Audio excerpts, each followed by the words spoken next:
Gebak en slingers. De oefening is grutvierd op het kantoor. Ja, ik ga dat ze er een dolle boel van maken gaan.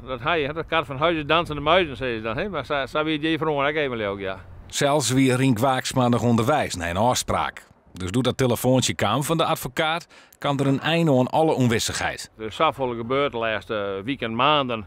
Er hing het zoveel voor op spullen. En zoveel mensen die er voor in de zenuwen zitten.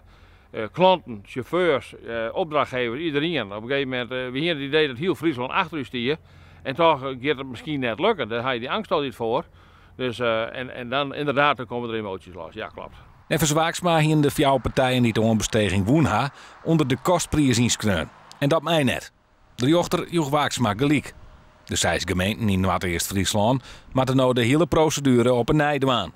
Nou, daar ben je een heel brood voor, denk ik. Ik denk dat iedereen hartstikke blij is. Want daar hou ik met name verdienen, niet alleen voor Waaksma, maar ook met name van de hele taxibranche, want de hele branche wordt vernield.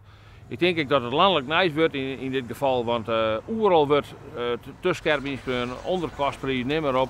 Ik ben zoveel taxibedrijven en al mijn collega's, die jaren mee samenwerkt hebben, ben bijna al jaar vierdgang. En we hebben gezegd van er zijn nog een stuk of 10, 12 woorden in Friesland bedrijven en daar willen we vergaan, ook voor die bedrijven, om dit resultaat boven te hebben en dit ongelijk boven water te krijgen.